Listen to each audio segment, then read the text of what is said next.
When my little sister Chloe told the family she'd taken a part-time job at a local department store, the room went awkwardly quiet. We were halfway through Sunday dinner at our parents' house. Roast beef, mashed potatoes, and the usual undertone of judgment served with every plate. Mom put her fork down like Chloe had just admitted to robbing a bank. "Retail?" she asked, blinking.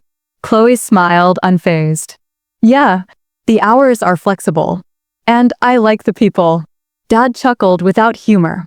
"You went to college to fold sweaters?" My older brother Graham laughed like it was the best punchline he'd heard all year. "Guess someone's using that psychology degree to study customer rage." Everyone else joined in. Even Aunt Joanne, who once sold Avon door to door, smirked behind her wine glass. I didn't laugh, because I remembered exactly what it felt like to be 22 and dismissed before you even finished your sentence. After dinner, Chloe and I helped clear the dishes. In the kitchen, she stayed quiet while scrubbing a casserole dish. "You okay?" I asked gently. She shrugged. I knew they'd react like that. I just didn't think it'd sting this much. I handed her a clean towel and leaned against the counter. "You're working. You're standing on your own. They should be proud." She smiled weakly. "That's not how this family works." She wasn't wrong. Growing up, Graham was always the golden child. Star athlete. Ivy League. Now a junior VP at Lockmere and Brandt, our uncle's corporate consulting firm. He lived in a modern condo downtown and once flew to Portugal for a 2-day client retreat. Me? I'd left home at 25 and bootstrapped my way into small-scale business consulting. I built my own firm from scratch, slow, quiet growth. No one in the family asked much about it. Because I didn't have a glossy title or a high-rise office, they assumed it wasn't real. And Chloe? She was the youngest, the kindest, the most creative. And, in their eyes, the biggest disappointment. The truth was, Chloe had more emotional intelligence than anyone at that dinner table. She remembered birthdays, helped neighbors with groceries, and taught herself digital design during the pandemic just because it looked fun. But none of that mattered to our parents. They measured success in promotions and property values. If you didn't show up to Christmas in a luxury vehicle, you weren't worth listening to. It made me furious. Quietly. Constantly. A week later, I stopped by Chloe's store to drop off a coffee. She was restocking a shelf of mugs, wearing the standard navy apron and name tag. Her hair was pulled back, cheeks slightly flushed. But she was smiling genuinely, while helping an older man find a set of throw pillows for his wife's birthday. I stood off to the side, just watching. There was something graceful about how she moved, how she made space for people to feel heard. It wasn't retail. It was something better. It was service with heart. After her shift, we sat on a bench outside with our drinks. "I saw the way you helped that customer," I said. "You have a gift." She rolled her eyes playfully. "Yeah, I'm the Oprah of home goods." "I'm serious. You're good with people." "That's rare." She shrugged. "Doesn't matter to them. To Mom and Dad, I'm just the failed experiment." I felt something shift inside me, because I'd seen enough of this pattern of Chloe shrinking to fit their idea of worthy. And I was done watching it happen. That night, I stayed up late reviewing some files for a client, a family-run startup struggling with succession planning. As I flipped through their org chart, I caught myself wondering, what if someone like Chloe had a chance to lead something of her own? What if the world valued kindness and vision over cutthroat polish? What if? A thought took root. I reached out to an old colleague the next morning, someone with access to a few dormant LLCs and silent investment channels. Just a conversation, I told myself. Just exploring. But even then I knew. They'd mocked the wrong girl. And they'd underestimated the wrong sister. Because what they didn't realize was, while they were busy dismissing Chloe for working retail, I was quietly building the company they all wanted to run. And it was going to have her name on the front door. The kind of deal I was planning didn't require headlines, legal fireworks, or giant office leases. It needed silence, precision, discretion, which, fortunately, happened to be my specialty. I'd learned early in my career that the most powerful moves in business didn't happen in glass-walled boardrooms. They happened in overlooked cafes, in late-night Zoom calls, in handshakes between people no one paid attention to. People like me. I called in a favor from Nadia Barnes, an investment broker I'd worked with back when I was still freelancing. She specialized in flipping distressed businesses quietly, buying them, fixing them from the inside, and reintroducing them into the market as entirely new entities. Nadia, I said as we sat across from each other in her minimalist office, I want something small. Local. Something with bones I can work with. She narrowed her eyes over her espresso. For you, or for someone else? Let's say both. She didn't press. That's what I liked about her. She got things done without digging for drama. 2 weeks later, she sent over a file labeled Cypress and Oak Home Interiors, Confidential. It was a mid-sized interior retail brand with 3 locations across the state. The original owners were retiring early after a divorce. Their branding was outdated. Their website didn't load on mobile, and their social media hadn't been touched in nearly a year. But their numbers? Solid. Consistent customer base. Excellent supplier relationships. No debt. It was perfect. Exactly the kind of business the successful people in our family would brag about at Thanksgiving if they owned it. I didn't tell Chloe anything. Not yet. Instead, I moved quietly, forming a holding company under a neutral name, securing funding through my firm's silent investors, and hiring a branding team under NDA to begin reimagining the company. Not to erase it, but to evolve it. And at the center of that evolution? Chloe, even if she didn't know it yet. Meanwhile, my parents were busy preparing for Graham's 35th birthday party. An over-the-top soiree at a downtown venue with a rooftop view, private chef, and what I overheard Mom describe as a celebration of legacy. Legacy. As if any of us had been born on the edge of a battlefield. The guest list read like a corporate org chart. CFOs, account managers, real estate developers. Even Uncle Marcus, the so-called mogul who once asked Chloe if she was still doing that Target thing. I RSVP'd late, and reluctantly, but I knew I needed to be there. Because if I played this right, it would be the last time I'd be expected to clap for Graham's hollow achievements. The night of the party, I wore black. Sleek. Unapologetic. Not a single designer label in sight, which somehow made me stand out more. Chloe came too, reluctantly, in a soft lilac blouse and her cleanest pair of flats. She didn't try to impress them. She just showed up as herself, which, of course, was their problem. Mom greeted us with that smile she reserved for people who brought wine instead of status. Oh, Chloe. Still working part-time. Chloe just nodded politely. Yes. Still enjoying it. Graham chimed in from behind. Hey, if folding towels keeps the lights on. I wanted to speak. To slam a truth into the center of that marble-floored room. But not yet. Let them laugh. Let them gloat. Let them believe they had the upper hand.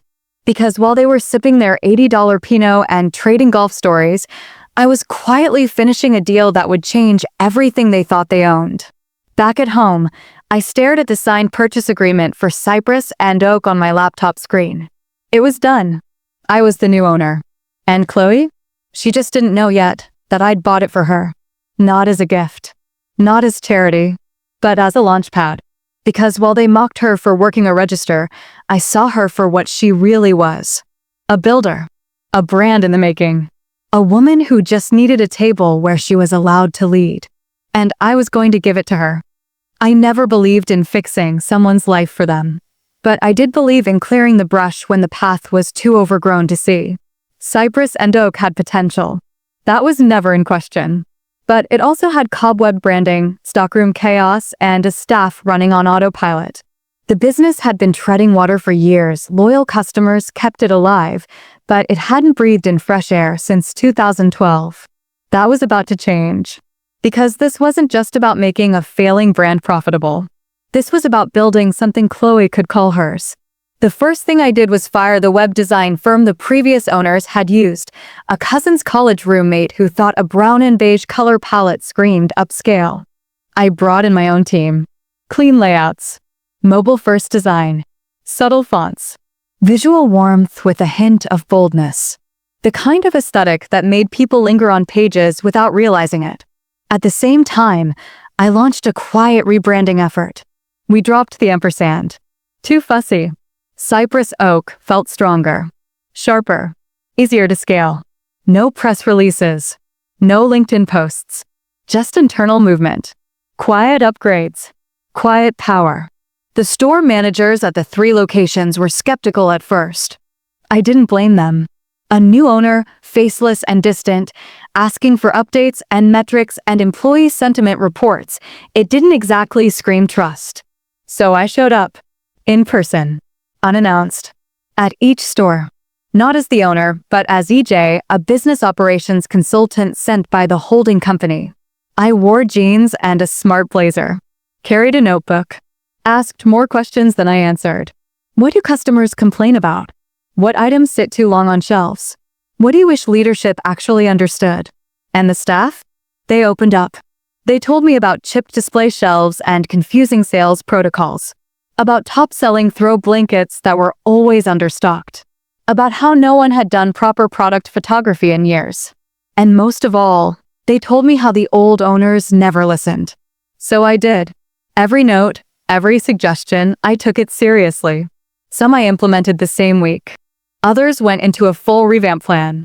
Because the people on the ground knew more than any spreadsheet. And one day soon, one of those people was going to be Chloe. Back at home, I started dropping hints. Have you ever thought about merchandising? I asked over coffee one morning. Chloe blinked.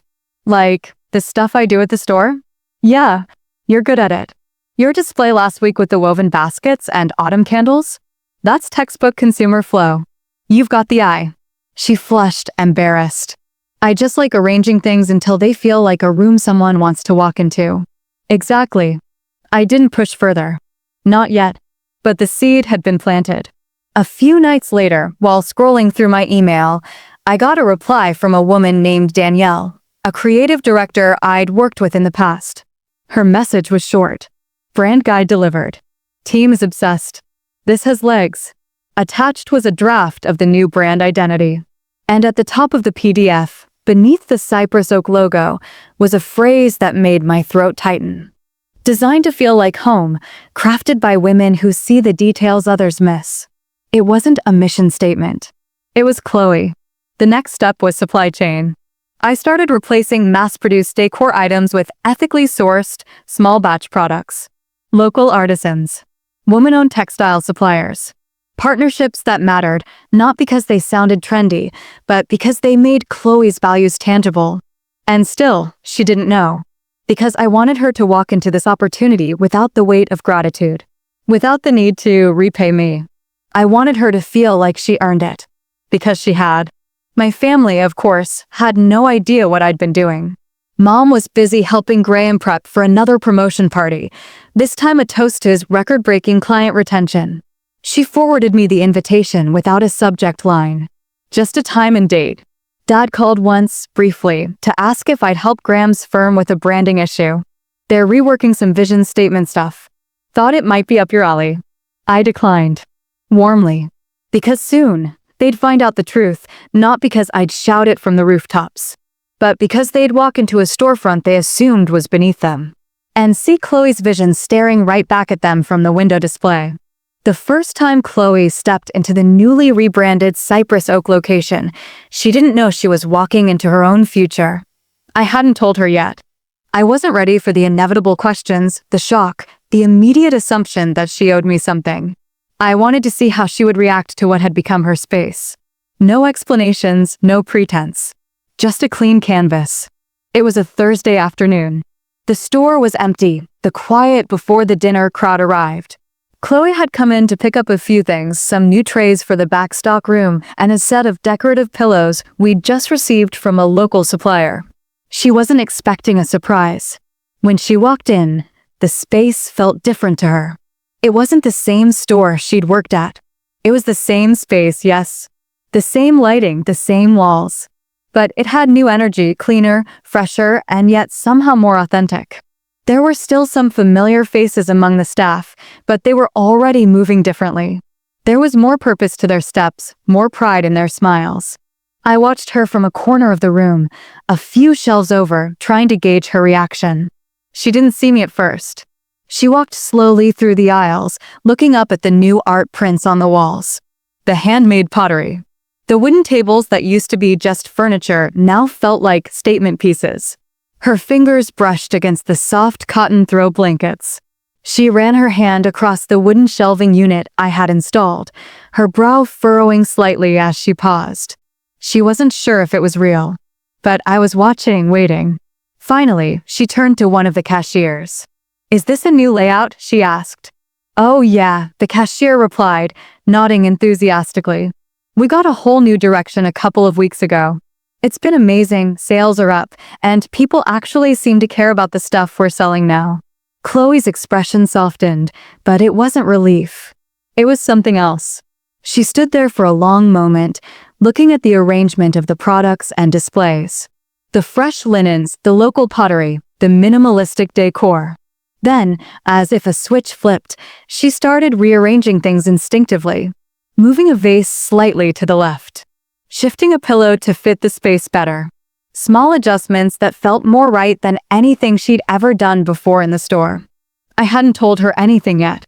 I hadn't said a word, but she was already instinctively taking ownership. At the end of the shift, I approached her while she was locking up. "Ready to head out?" I asked casually.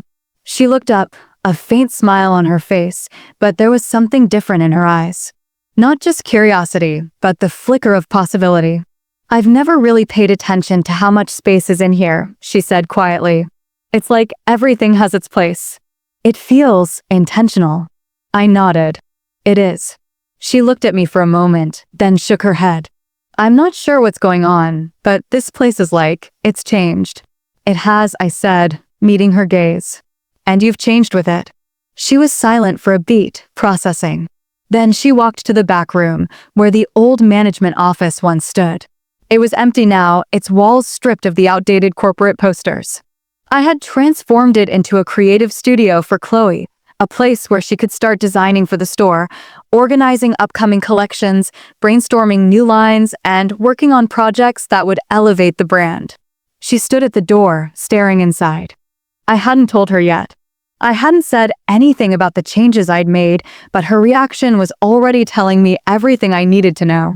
It was hers. She turned to me, hesitant but hopeful. "What is this?" I smiled. "It's a space for you to build." She swallowed hard, the weight of the moment finally sinking in. "But what about you? I mean, this is all." I took a step forward, my eyes steady and warm. "This is your space, Chloe. Not just for your job. This is yours because I believe in what you're capable of. What you've always been capable of." Her eyes softened, and for the first time in years, I saw the quiet fire flicker behind them. "You bought this place for me, didn't you?" she asked, voice trembling. I nodded slowly, proud. "I didn't just buy a store, Chloe. I bought you a future." She stood still for a moment, looking around the room, then back at me. "You really think I can run this?" I stepped forward and put a hand on her shoulder. "Not only can you run it, but I know you'll make it better than anyone ever thought it could be. You've got more than what they gave you credit for." She was silent, her eyes scanning the space again. "I don't know where to start," she said, her voice quiet but full of realization. "You start by believing in yourself," I replied. "You already know what needs to be done. Now you get to do it on your own terms." That night, as I walked out of the store, I didn't feel any bitterness. No anger. Just a quiet sense of pride. Because I knew something that no one else did. Chloe had always had the potential to lead. It wasn't about titles or expectations. It was about the quiet power that comes with doing something with passion, humility, and a lot of heart. I had given her the space to finally be who she was always meant to be. Some women wear power like a tailored suit, crisp, clean, designed to draw attention. Chloe wore hers like a quiet current. No fanfare. No declarations. Just steady, growing confidence that hummed beneath her skin like a second pulse. And now, with cypress oak in her hands, whether she fully realized it or not, she was changing. Not into someone new, but into the version of herself that had always been there. Waiting. Within the first 2 weeks, Chloe had completely reworked the layout of the flagship store. She spent her evenings sketching new product arrangements in her notebook, sipping tea at the corner table of our shared apartment. She stopped asking if I thought her ideas were too much and started saying, "Here's what I'm doing tomorrow." She emailed me a mood board labeled, "Winter Soft Collection, Draft 1. Muted colors, tactile textures, real wood, soft light." It didn't look like a retail store. It looked like a home. Her notes were detailed, thoughtful, strategic. It made me smile, because for years, they'd laughed at her for folding towels. But now she was designing the shelves where those towels would sit. I handled the back end, vendor contracts, payroll systems, digital infrastructure. Chloe never asked where the money came from, and I never brought it up. The balance worked. She built the vision. I cleared the path. At night, I'd lie in bed and stare at the ceiling, thinking about how far we were from the version of our lives our family had predicted for us. They expected Chloe to burn out, float, flounder. They expected me to settle into silent roles, side jobs, side rooms, side conversations. Instead, here we were. Two women steering the kind of ship they weren't even allowed to board. At the next family gathering, the tone had shifted, but barely. It was Graham's engagement dinner. His fiancée, Olivia, was from a well-off family. She worked in luxury real estate and had perfected the kind of smile that said, "I don't need to know your name to know your worth." The dinner was held at a sleek bistro uptown. I wore emerald green. Chloe wore dusty blue and didn't bother straightening her curls. It was clear within 5 minutes that no one had asked Chloe how she'd been. Not Mom, not Dad, not even Graham. But I watched her, and she didn't flinch. She didn't shrink.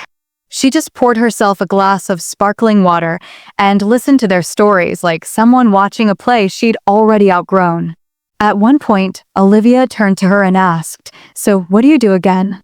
Chloe didn't pause. "I'm creative director for a home interiors brand." Olivia blinked. "Oh, like content creation?" "No," Chloe replied, calm and certain. "I oversee product development, seasonal aesthetics, and in-store spatial design across 3 locations." It was a masterclass in understated power. I almost clapped. Graham raised an eyebrow. "Is this for that little shop you work at?" Chloe smiled. "It's a company now, not a shop. But yes, that's where it started."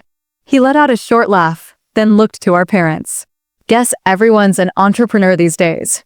Our father didn't even look up from his risotto. "But Mom?" She tilted her head just slightly, like she was trying to piece something together.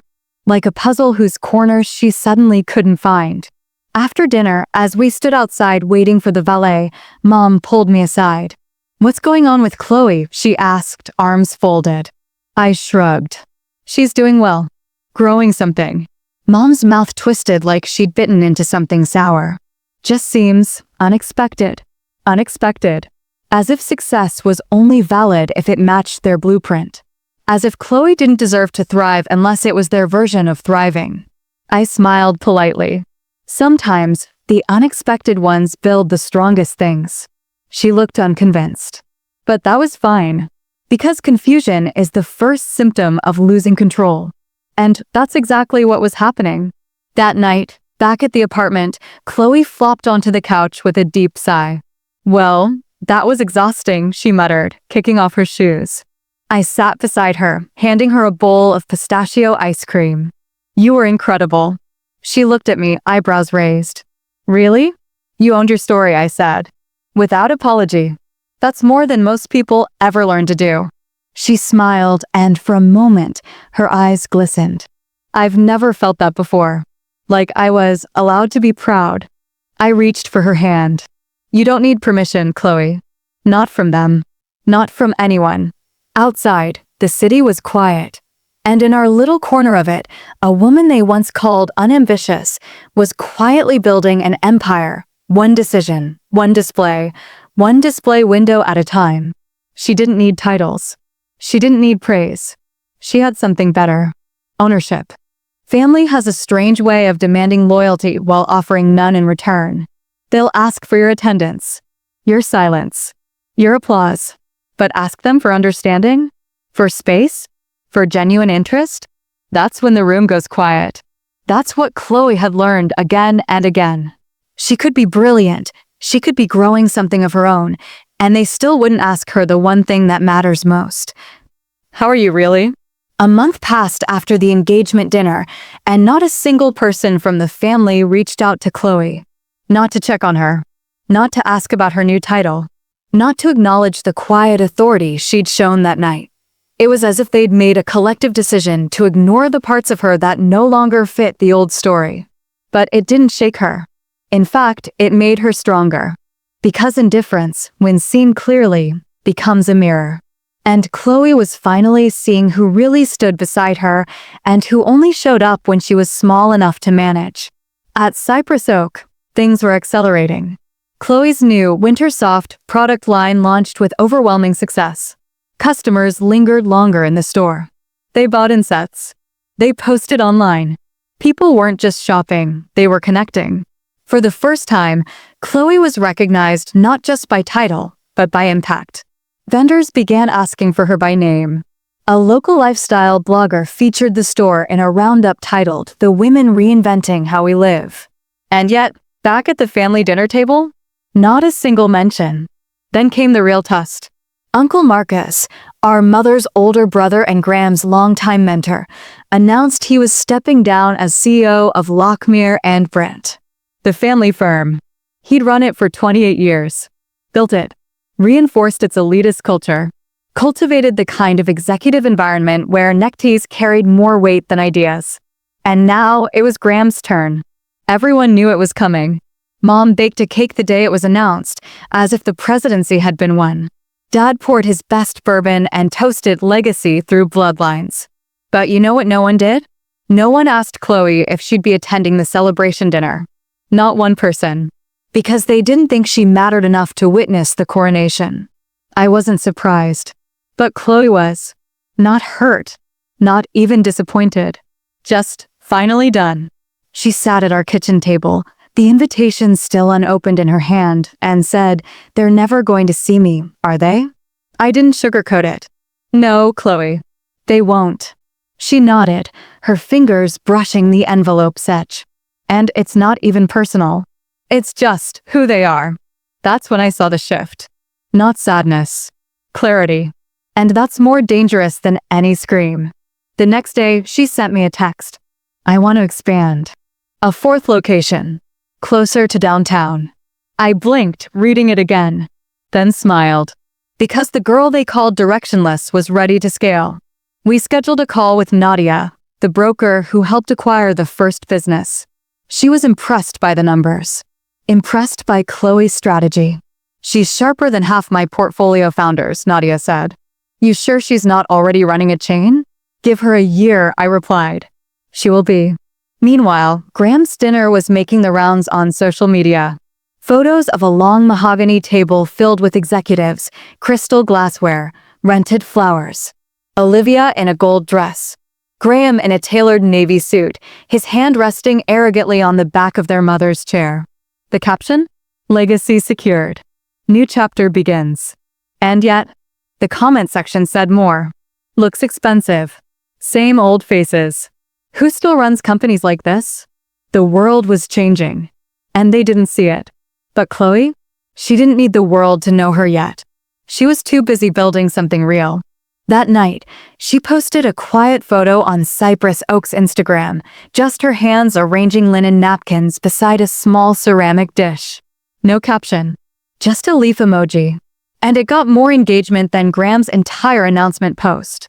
Because while they staged legacy, Chloe lived it.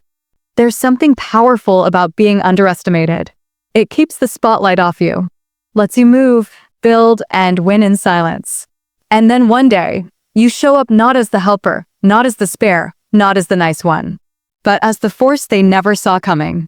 That's what Chloe was becoming. A quiet force. And it was glorious to watch.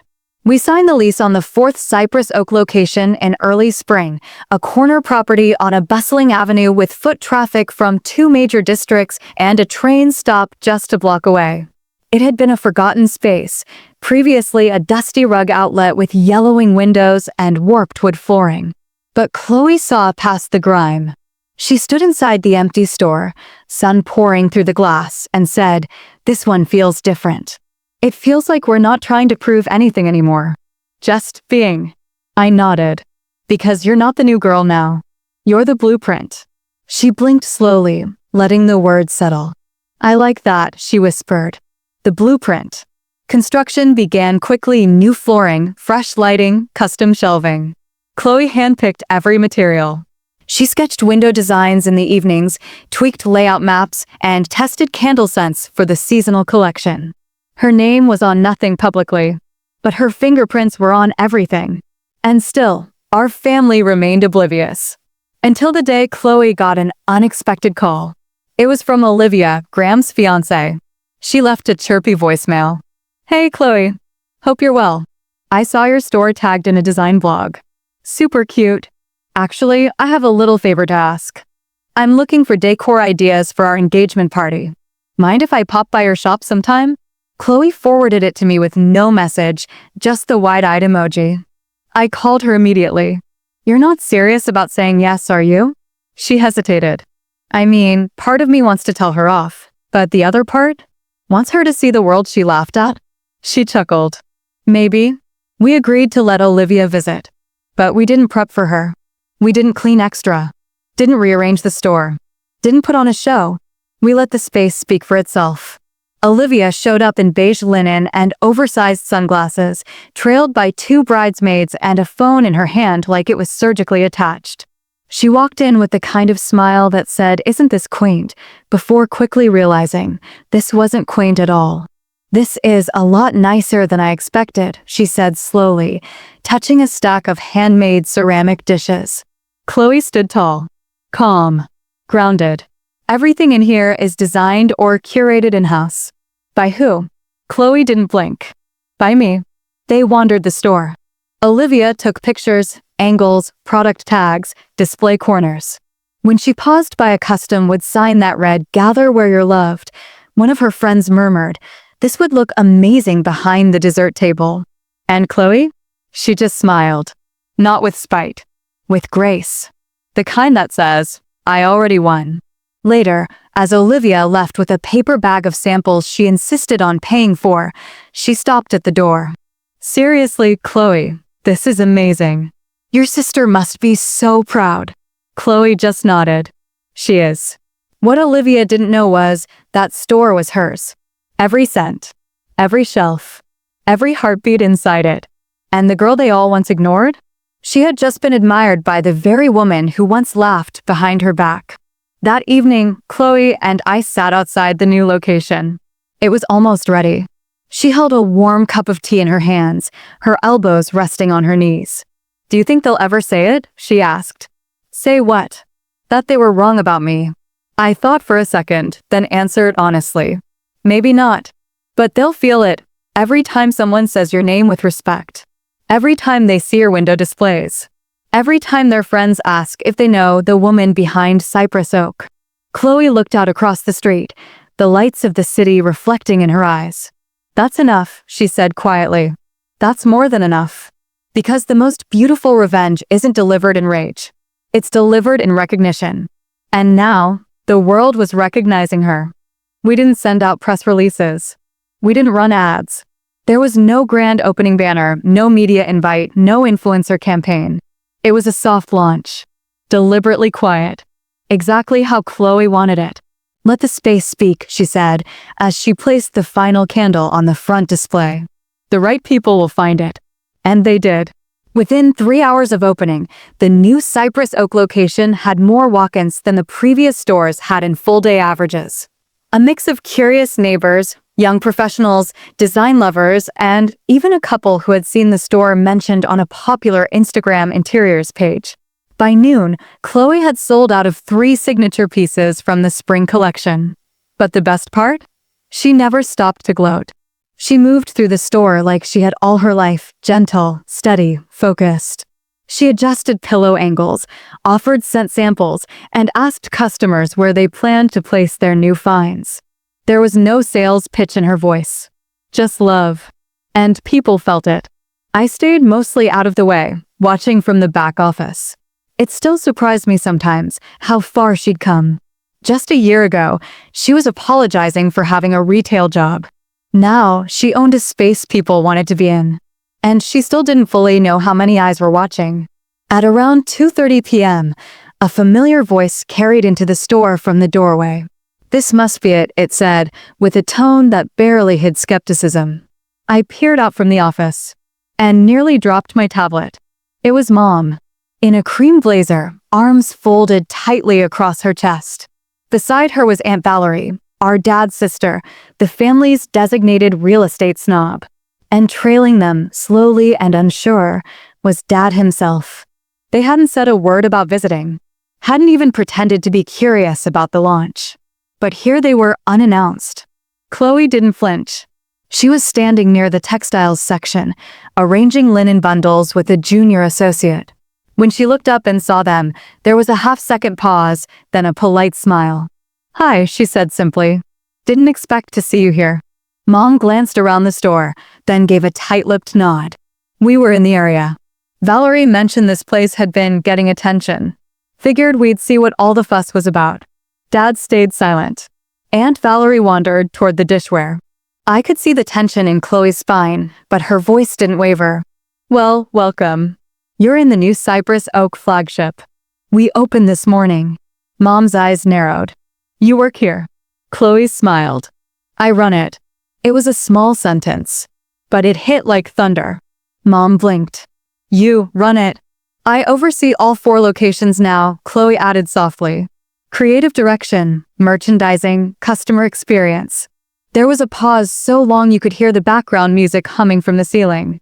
Aunt Valerie returned holding a ceramic vase. "This is beautiful. Reminds me of the ones they used to sell in Nordstrom." "How much?" Chloe answered without missing a beat. "Hand-thrown by a local artist. $62. We just got them in." Valerie nodded, impressed.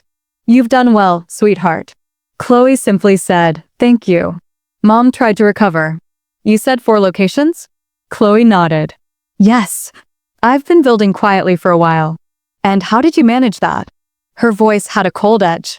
Before Chloe could speak, I stepped forward. I hadn't meant to. I'd promised myself I'd stay quiet. Let her own the moment. But sometimes silence tastes like betrayal. She didn't manage anything I said evenly. She led. She built. And she earned every square inch of this space. Mom turned to me startled. "You're involved." I nodded. "In the background. But this is Chloe's house." They didn't stay long. Valerie bought the vase. Dad looked around, but said nothing. Mom offered a clipped, "Well, congratulations, I suppose." But when they walked out, I saw it. In Mom's eyes. In her shoulders. In the tightness of her lips. Recognition. Not acceptance. Not pride. But recognition of something she had refused to see for years. Her youngest daughter had grown without her. And worse, had no need to shrink again. That evening, Chloe and I closed the store together. She didn't say much. Just locked the front doors and flipped the sign to closed.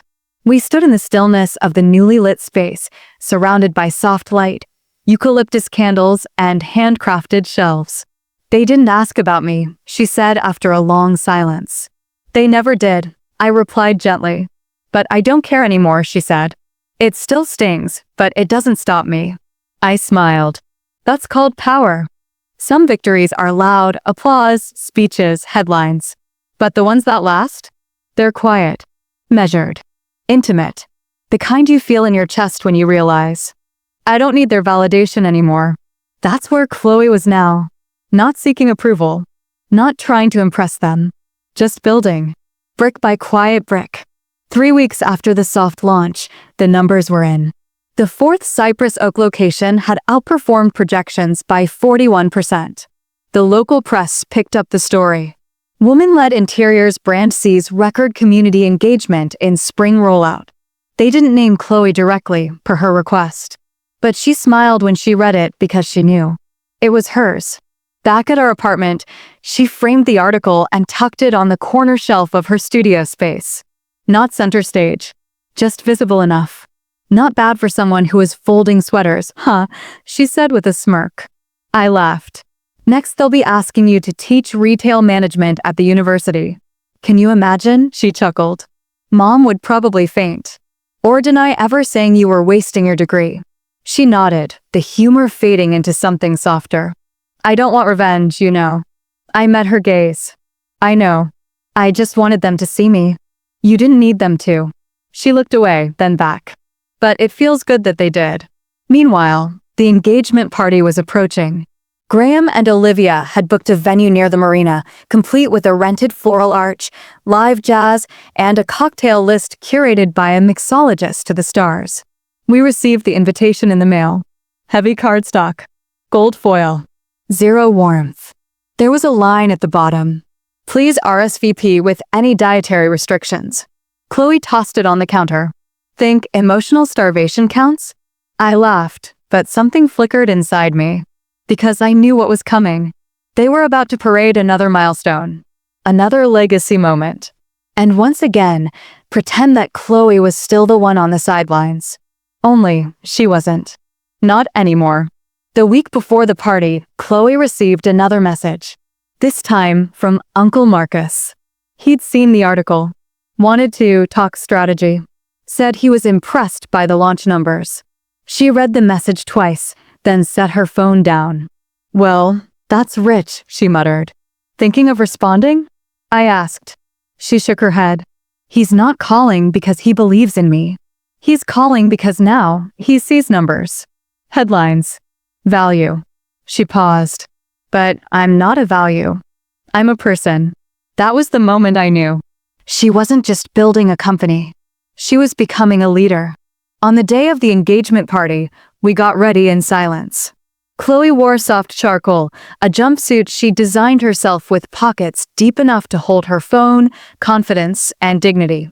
I wore navy. We arrived 20 minutes late, deliberately. The venue was exactly what we expected, overdone. Airless. Designed for appearances. Graham was working the room. Olivia posed with a glass of Prosecco and her jaw turned just so. Mom and Dad stood near the champagne tower, smiling like they hadn't erased Chloe from every conversation for the past year. But when we walked in, the air shifted. Just a little. Because the two girls they once called the quiet ones had entered, dressed in silence and strength. And everyone noticed. Olivia greeted Chloe with a kiss on each cheek. You've been everywhere lately, she said through a smile too wide to trust. Your stores are so charming. Chloe replied calmly, thank you. We're proud of the direction. Graham cut in. Still staying small though, right? Mom said you didn't want investors. Chloe looked him dead in the eyes. That's right. We like owning all our decisions. He blinked. Because she wasn't defending. She was stating. Later, Uncle Marcus approached. He made small talk, tried to pitch some vague mentorship offer. Chloe smiled and nodded. Thanked him for the kind words. But she never said yes. Never asked for anything. Because she didn't need him anymore. That evening, as the sun dipped over the water and the string lights flickered above, Chloe stood with a glass of cider in her hand, shoulders back, head high. I watched her from across the room. She didn't need to fight for space. She was the space now. The same girl they once dismissed? She was no longer trying to get into the room. She was about to own the building. It was Mother's Day brunch. The kind where the dining room was set too precisely and the eggs were cold because the conversation had to come first. Graham and Olivia had offered to host in their freshly renovated condo. White marble counters. Artisanal espresso machine. Velvet chairs no one was allowed to actually sit in. I had a feeling we were being invited for more than just waffles. Chloe was hesitant about going. Why would I sit at a table where I'm not respected? She asked, tying her hair into a low knot. I answered honestly. Because this time, they don't get to talk over you. We arrived to a half-hearted welcome. Dad gave a nod. Mom hugged us stiffly. Graham was deep in conversation with one of Olivia's brothers about cryptocurrency. Olivia herself was already on her third mimosa, laughing loudly about a bachelorette trip she was planning in Greece. The table was long and white, covered in pink linens, rose gold cutlery, and tiny cards with handwritten names. Chloe's was placed near the end, away from the center. as if she were a distant cousin they didn't quite know how to categorize. She smiled, took her seat, and quietly moved the card 2 places forward. Next to me, across from Mom. The food arrived. Small talk buzzed. Olivia started boasting about their new investment property. Graham followed with a story about a difficult client who eventually caved.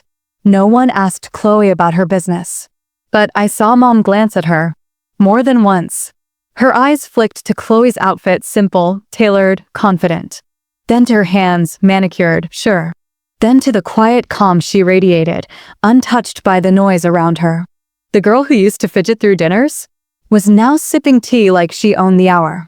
Midway through the meal, Graham finally turned to Chloe. So, Cypress Oak. I saw one of your stores mentioned in some local thing. What's that all about? Chloe wiped her mouth with a cloth napkin before answering. We've expanded to 4 locations. New partnerships in place. Just finalized a quarterly review. Numbers are strong. Graham blinked. Wait, you own all 4? Chloe nodded. And direct every design and product decision. There was a pause. Then Olivia, never one to be outshone, leaned in with an arched brow. Didn't you used to work at, like, Marshall's? Chloe didn't flinch. I did, she said simply. That's where I learned customer flow, merchandising, vendor constraints, and brand disconnect. Real-world training. She took a sip of tea. Funny how folding towels taught me how to manage $4.2 million in annual product movement. Silence. And then, Aunt Valerie, who'd always been a snob about everything, leaned forward. Darling, she said to Mom, you never told me Chloe was a businesswoman. Mom's mouth twitched. Well, we didn't exactly know the full extent. I stepped in, because no one asked. The tone of the room shifted. Olivia looked away. Graham played with his fork. Dad reached for his water. And Chloe? She just smiled and placed her napkin on the table. Well, she said quietly. Now you know. Later, as we were saying our goodbyes, Mom pulled me aside. Her voice was low. Careful. Why didn't you tell us you helped her with all this? I met her eyes. Because it wasn't mine to tell. She hesitated. She's different. No, I said. She's just finally being seen. Outside, Chloe stood on the sidewalk, soaking in the early afternoon sun. How'd it feel? I asked. She grinned. Like pulling up my own chair. Finally. And she wasn't wrong. Because for the first time in her life, she didn't walk into that house with her head down. She didn't wait for them to offer her a seat. She sat down. Uninvited. Unapologetic. And when they realized the power at that table had shifted, it was already too late. The thing about legacy? Everyone wants to inherit it. But very few are brave enough to build it. Our family had spent years clinging to old money, old connections, and older definitions of success, corporate titles, real estate portfolios, nameplates on doors they never walked through. Chloe wasn't handed any of that. But she was building something better. Something she could pass on with pride. 2 months after Mother's Day brunch, Chloe was invited to speak at a Women in Business panel hosted by the city's local Chamber of Commerce. She was hesitant at first. I'm not a speaker, she told me, pacing our kitchen barefoot. I shrugged. You're a builder. That's louder than any speech. She sat at the counter, staring down at her notes. What if I freeze? I walked over and placed a hand on hers. Then you pause. And when you speak again, they'll listen even harder. She didn't answer. But later that night, I saw a printed draft titled, From Retail Floors to Boardroom Tables, Redefining Leadership Without Permission. She was ready. The event was held in a sleek, renovated downtown loft, exposed brick, potted ferns, natural light flooding the tall windows. A panel of 5 sat on stage, each with distinct stories, a tech founder, a lawyer-turned-philanthropist, a bakery CEO, and Chloe. The moderator introduced her last. And finally, we're honored to have Chloe Langley, founder and creative director of Cypress Oak, a woman-led home interiors brand with 4 locations and a growing online presence. Her leadership has redefined what grassroots retail entrepreneurship can look like in a modern market. I watched from the back row as Chloe's eyes widened just slightly at the applause. She crossed one leg over the other, took a breath, and leaned into the mic. "Thank you," she began, voice soft but steady. "It's strange to be here, not because I feel unworthy, but because I was taught for years that quiet women don't lead. That folding towels was a dead-end job. That good daughter's smile and step aside." She paused. "And yet, here I am. Not despite that beginning. Because of it." The crowd was silent. Not in disinterest, but in reverence. She spoke about dignity in work. About how retail had taught her human patterns, pain points, beauty and movement. She spoke about being mocked for simplicity, dismissed for not chasing degrees, ignored at family tables. And then she said something that made my throat tighten. "I was never invited to the table, so I built one and left it open for others." The applause that followed wasn't polite. It was thunderous. After the event, several women approached her with tears in their eyes. One whispered, "You reminded me it's not too late to start." Another said, "My daughter works in retail. I'm going to tell her how proud I am." And Chloe? She just listened, nodded, held their hands. Because the best kind of leaders aren't the loudest in the room. They're the ones who make space for others to speak. The story hit the local business journal the next week. A feature titled, "The Quiet Rise of Chloe Langley." Our mother forwarded it to me without a caption. Just the link. I didn't reply, because what was there to say? She'd spent years writing Chloe out of the family story. Now the city was writing her in bold. Later that weekend, Chloe came home holding a single black folder. She placed it on the table. Inside, a formal offer to acquire a boutique interiors chain struggling on the other side of the state. She looked at me with nervous excitement. "I think we can grow. Maybe not fast, but wide. Deep. On our terms." I grinned. "You don't think anymore, Chloe. You know." She exhaled. And for the first time, she let herself feel it. Pride. Real. Undiluted. Earned. The girl who once folded sweaters under fluorescent lights was now signing purchase orders and expansion plans with the grace of a CEO. She didn't wear her success loudly, but it fit her like it had always been hers. Because it had. They just couldn't see it. Until now. It was a rainy Sunday when Mom called. Not texted. Not emailed. Called. The first in months. Her voice was softer than usual. Almost hesitant. "Your father and I were wondering," she said, "if you and Chloe might come for dinner." It's been a while. I paused, surprised. "What's the occasion?" "Just thought we should talk. You know, catch up." The last time they'd asked to catch up, it had been followed by Graham's promotion slideshow and Olivia's endless real estate pitches. But this time, I heard something different behind the words. Uncertainty. Maybe even regret. Chloe was quiet when I told her. "They finally noticed," I said. She gave a soft smile, but it didn't quite reach her eyes. "I'm not sure I need them to." "You don't," I replied. "But maybe that's exactly why we should go." She nodded once. "Okay, but I'm not performing for them." "You don't have to. Just be who you are." That, I had learned, was more than enough. We arrived at the family home just before sunset. Same driveway. Same front porch. Same worn-out welcome mat. But for the first time, we didn't feel small walking through the door. Dinner was quiet at first. Polite. Chloe talked about her team. Her latest capsule collection. She mentioned the acquisition but didn't brag. Just stated it like fact. Dad nodded thoughtfully. Mom listened without interrupting. Unusual, to say the least. Then came the moment I wasn't expecting.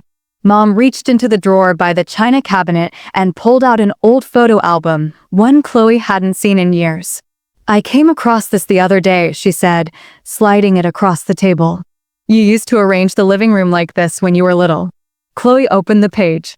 It was a photo of her, maybe 8 years old, meticulously folding dish towels and placing candles on the coffee table like she was staging a catalog spread. She smiled, this time fully. "I guess I've always liked creating space," she murmured. "You always had an eye for it," Mom said, her voice nearly a whisper. "We just didn't know how to see it back then." The room went still. Chloe looked up. "You didn't try to see it," she replied. Not angry, just honest. Mom blinked, the weight of years flickering in her eyes. I know. And I'm sorry. The apology hung in the air. It wasn't everything, but it was something. After dinner, as we stood in the foyer gathering our coats, Dad cleared his throat. We read that article, he said. The one about you speaking at the business panel. Chloe turned to him. It was good, he added awkwardly. Really good. I'm proud of you. She didn't rush to respond. She just nodded. Thanks, Dad. Then opened the door and walked out. Outside, the rain had stopped. Chloe stood on the front steps for a moment, looking up at the sky. They're trying, she said, more to herself than to me. Too late, maybe. But they're trying. I stepped beside her. You're not the same girl they left behind. She turned, the porch light catching the quiet strength in her eyes. No, I'm not. Back at her apartment, she poured 2 glasses of wine. We curled up on the sofa, a new cypress oak throw across our laps. She looked around her living room, the ceramic vases, the custom shelving, the scent of eucalyptus and soft vanilla in the air. This is my space, she said softly. All of it. I built it. I raised my glass. To the woman they overlooked, who became everything they said she'd never be. She clinked her glass against mine. And then some. Because revenge doesn't always come with fireworks. Sometimes, it's a beautifully curated store. A strong cup of tea. A woman who no longer waits for applause. Because she knows who she is. And finally, so do they.